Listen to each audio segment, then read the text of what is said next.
Let's begin with Area 1, Supporting Social-Emotional Development.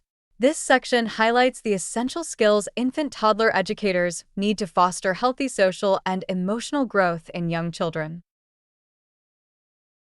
Welcome to our presentation on supporting social-emotional learning and development in the first 1,000 days. This session is led by Dr. Meena Chintapalli, a seasoned pediatrician and expert in early childhood neuroscience and development. She brings decades of experience, including founding the Society for Assistance International and leading pioneering educational initiatives focused on attachment and positive relationships in early childhood.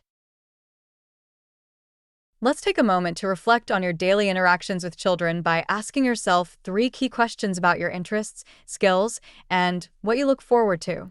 We focus on 2 main social-emotional learning areas.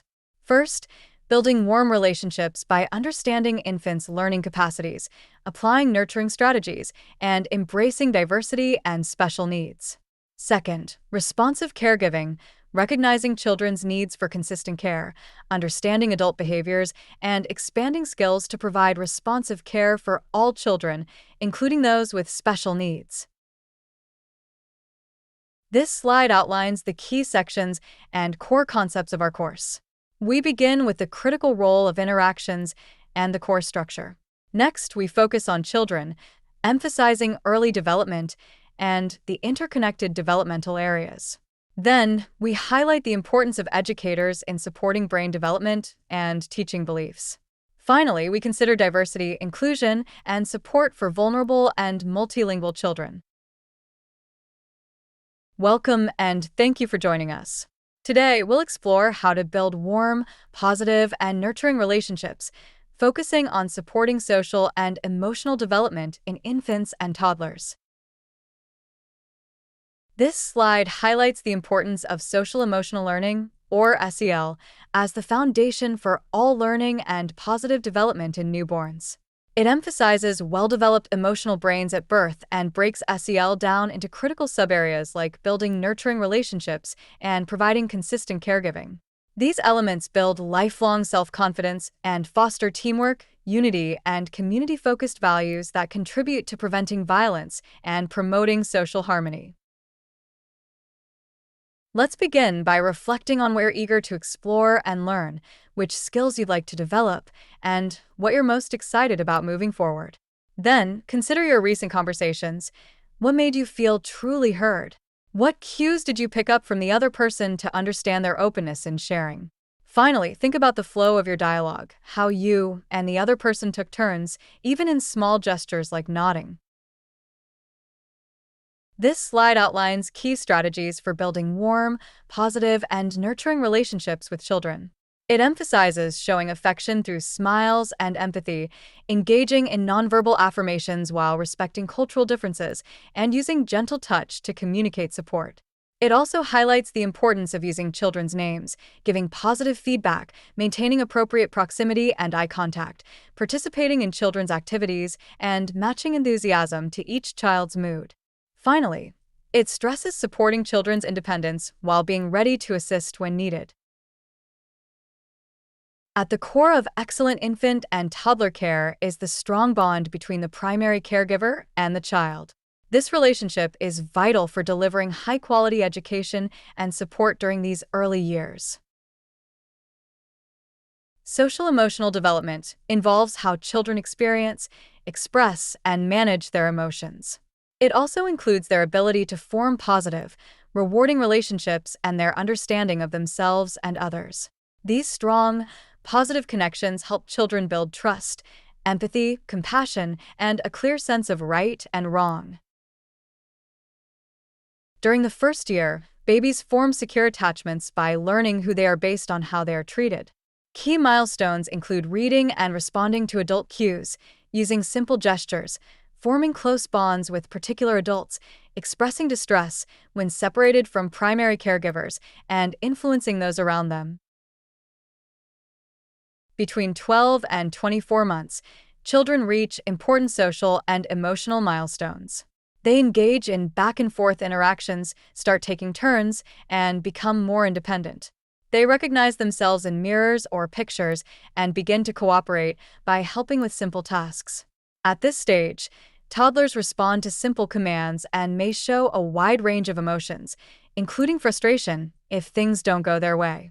They imitate adult behaviors, initiate interactive play, and communicate through gestures, sounds, or words.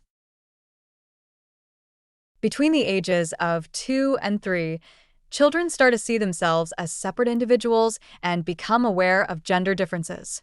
They handle separations better in familiar settings, but still need help with new situations. This stage brings strong attachments to loved ones, along with frustration and tantrums.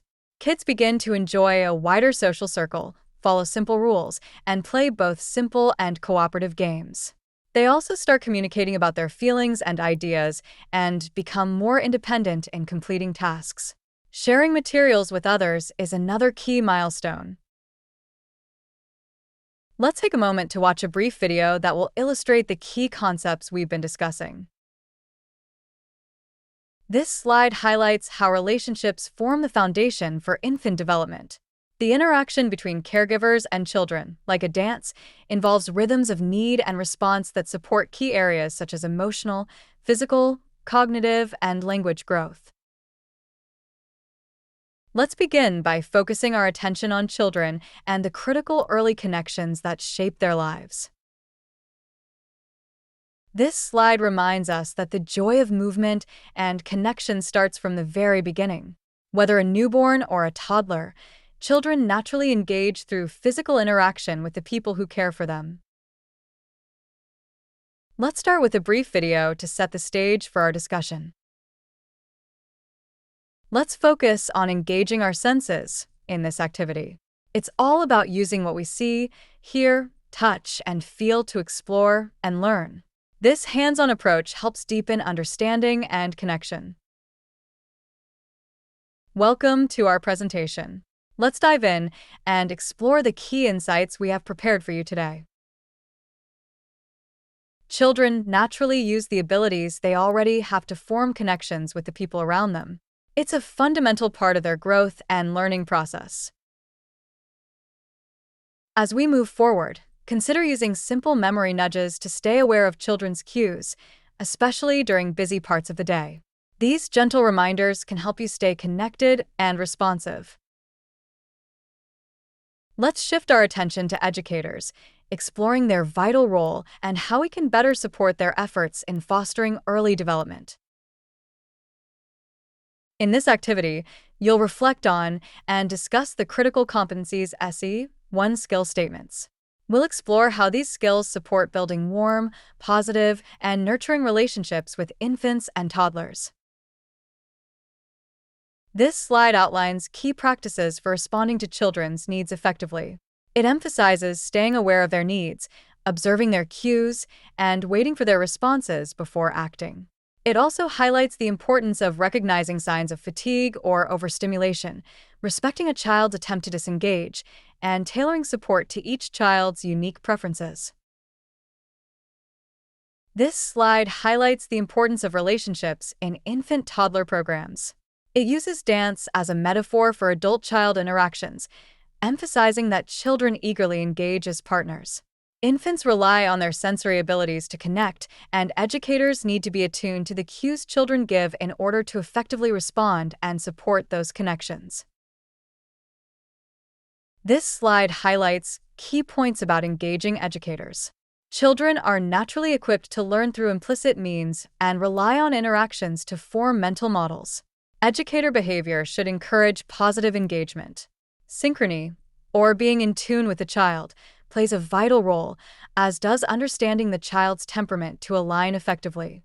Lastly, the quality, frequency, and personalized nature of these interactions are crucial for meaningful learning experiences. This slide highlights important factors in building relationships with children and their families. We recognize the vital role of nonverbal communication, especially with children learning multiple languages.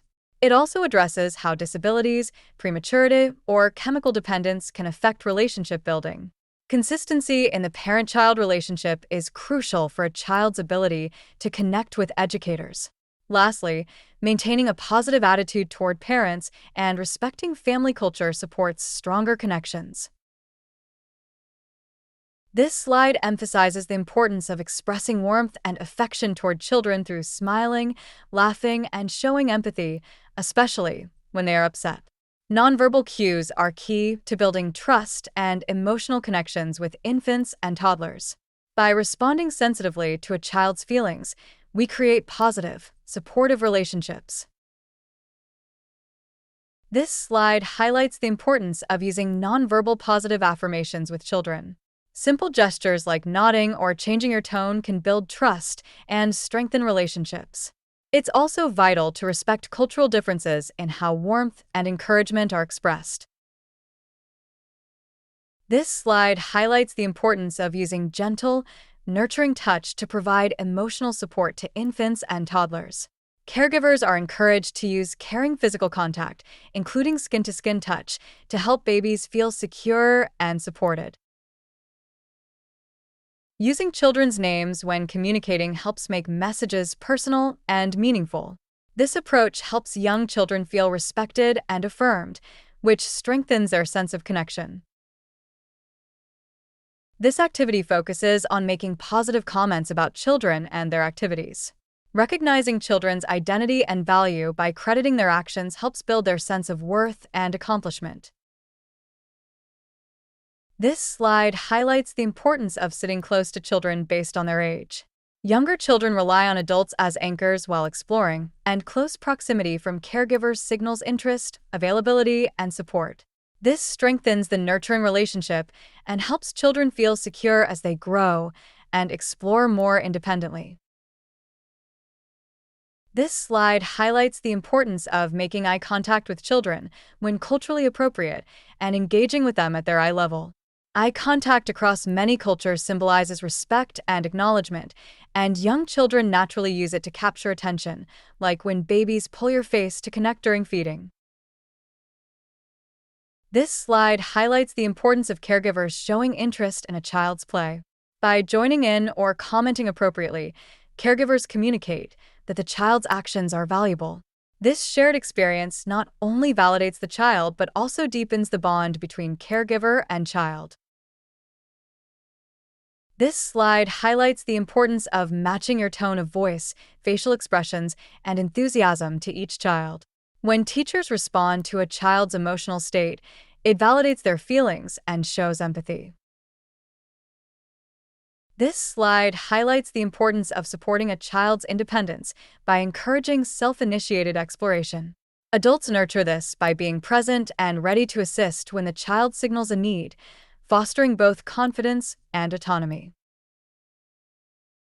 From birth, children are active observers, constantly learning from their environment. Each interaction with their primary caregiver, whether through eye contact, conversation, or shared activity, shapes their understanding of themselves and the world around them. Let's reflect on the best times to connect with infants, considering their sleep patterns in the first year. We'll explore daily moments ideal for fostering warm relationships and how caregivers can be more intentional during these periods. We'll also discuss times when connecting is tougher, and finally, consider strategies to include children with special needs to ensure they fully benefit from these interactions. Let's explore two different approaches to interacting with children by looking at Jasmine and Amira. Jasmine is cautious and highly aware of her environment. She notices every detail and is sensitive to others' emotions and movements, but can become easily overwhelmed by noise or sudden changes. In contrast, Amira bursts into the room energetically, tends to miss subtle details unless pointed out, and craves lots of sensory stimulation. She actively seeks out movement and sounds to keep herself engaged. Let's reflect on how children's temperaments shape their social interactions, both generally and with us personally. Consider how your own temperament influences syncing with children who are similar or different from you. Finally, think about how you might adjust your approach to better connect with each child's unique style. This slide highlights the importance of educators being observant and intentional in how they create warm, positive, and nurturing connections with young children.